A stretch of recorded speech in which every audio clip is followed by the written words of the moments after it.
El episodio de la transfiguración, según el evangelista Marcos, que escuchamos en el Evangelio de este segundo domingo de Cuaresma, quiere darnos a conocer cuál es el destino del ser humano cuando el ser humano está dispuesto a ofrecer su vida por amor o a comunicar amor a los demás, ese mismo amor que recibe del Padre.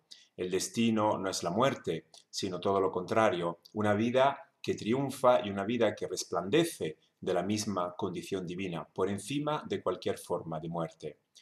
Jesús ha querido dar a conocer esta buena noticia a sus discípulos y lo hace después de haber anunciado su muerte y su resurrección en Jerusalén, ese primer anuncio de la pasión y muerte, que para los discípulos resulta algo incomprensible o incluso inaceptable que el Mesías de Dios tenga que llegar a Jerusalén para ser despreciado y ser condenado a muerte, como el peor de los criminales. Jesús quiere entonces abrir los ojos a sus discípulos y dice el evangelista Marcos que se llevó a tres de ellos, a Pedro, a Juan y a Santiago, a un monte alto, aparte, y esto sucedió en el día sexto. Una serie de indicaciones importantes para comprender este episodio. Jesús ha escogido de entre el grupo de los discípulos aquellos que son los más reacios a aceptar su mensaje y sobre todo la novedad que Jesús está dando a conocer acerca de su misión como Mesías, no un Mesías de poder, un Mesías que va a conquistar con la fuerza las glorias del mundo o ese mismo poder en la ciudad de Jerusalén, sino un Mesías que va a dar la vida. Estos discípulos, Pedro, Juan y Santiago, son los que más se oponen, son los que tienen una mentalidad más aferrada a las doctrinas del pasado que hablaban de un Mesías de fuerza. Y Jesús quiere que esos discípulos superen ese prejuicio y sobre todo esa miopía o esa ceguera que tienen acerca de lo que significa el mesianismo de Jesús. Y lo hace llevándolos a la esfera del divino. El monte alto era siempre considerado como el lugar donde era más fácil o donde más se podía sentir la proximidad, la presencia de Dios, como había hecho Moisés cuando había subido a un monte alto para recibir de parte de Dios la misma ley. Y el sexto día, como recuerda Marcos, no es solamente una indicación cronológica, sino que también alude a lo que fue la creación del ser humano, del hombre, de Adán, cuando según el libro del Génesis, fue creado en el sexto día. Ahora el evangelista Marcos, con este episodio de la transfiguración, nos recuerda que la vera creación del hombre, que ese modelo de humanidad, se puede alcanzar, se puede realizar cuando se sigue a Jesús y cuando se actúa, se mete en práctica todo lo que Él enseña y sobre todo cuando no se tiene miedo a la muerte. La muerte no puede interrumpir o no puede bloquear la vida de un individuo que se abra al amor, sino todo lo contrario. Esta muerte será la ocasión para que esa vida resplandezca de una luz más grande.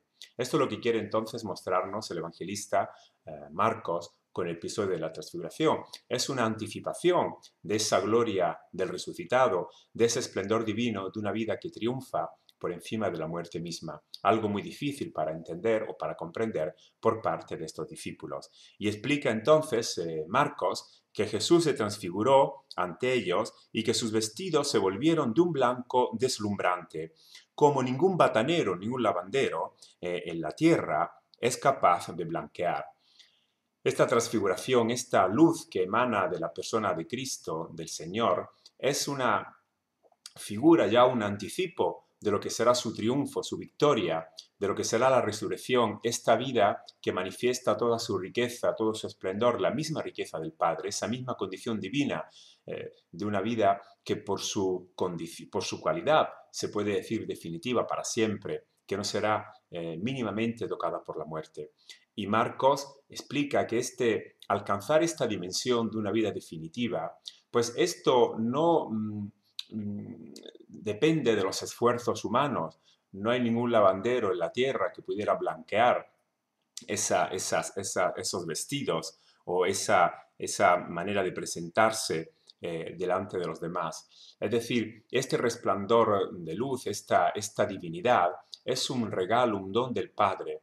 Dios regala vida a los que quieren comunicar amor a los demás, a los que están dispuestos a dar su vida por el amor de los demás. Es un regalo del Padre como el coronar todo un camino que se ha ido llevando adelante siempre pues, en la dirección del bien, en la dirección de la misericordia, de la solidaridad, pues de la acogida de los demás.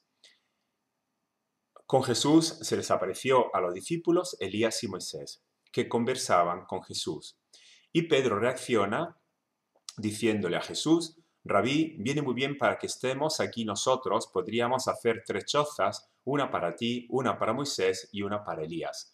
Con Jesús se aparecen delante de los discípulos, pues los que eran considerados los pilares de la tradición judía, de aquel pueblo de Israel. Moisés, que había dado la ley, la alianza, esa alianza del Sinaí para el pueblo, y Elías, que era el profeta, un profeta más bien un poco fanático, que hizo observar esta ley con todas sus fuerzas, incluso aplicando la violencia, es decir, pues degollando todos los sacerdotes paganos, todos aquellos que se oponían pues, a esta ley de Moisés. Es decir, por un lado tenía la ley de Moisés y por otro lado su observancia desde un punto de vista más bien fanático o con mucho celo.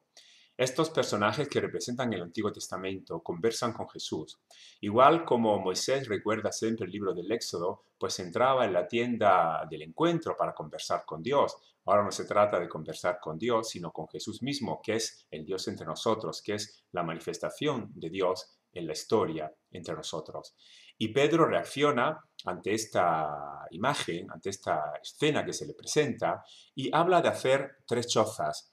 Esta es una alusión importante que nos presenta Marcos a la fiesta de las chozas o de los tabernáculos, una fiesta de otoño que celebraba pues la recogida de todos los frutos del verano y que se recordaba con esta fiesta las chozas que el pueblo había construido en el desierto durante su paso, ese peregrinaje hacia la tierra prometida.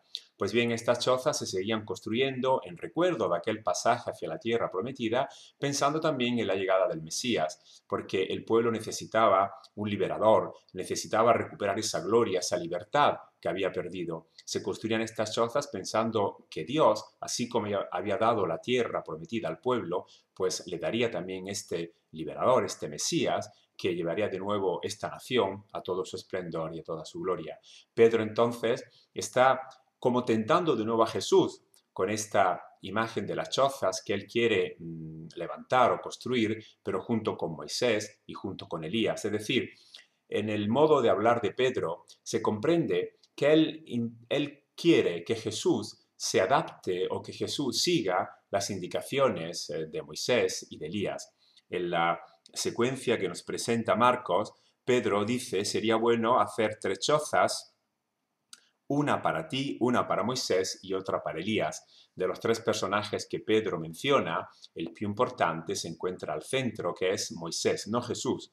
Esto quiere decir que para Pedro, pues el mesianismo de Jesús tiene que responder a la ley de Moisés, tiene que aplicar esa ley, tiene que reformar, tiene que restaurar, tiene que purificar, pero siempre según lo que Moisés había enseñado y claro, teniendo también en cuenta lo que Elías, ese profeta fanático, pues había llevado adelante.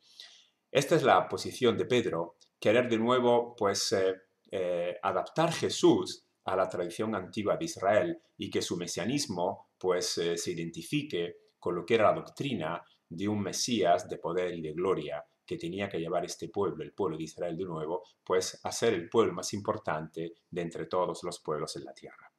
A este momento sobrevino una nube que los cubría con su sombra, y hubo una voz desde la nube: Este es mi Hijo, el amado, escuchadlo. Y de pronto, al mirar alrededor, ya no vieron a nadie más que a Jesús solo con ellos.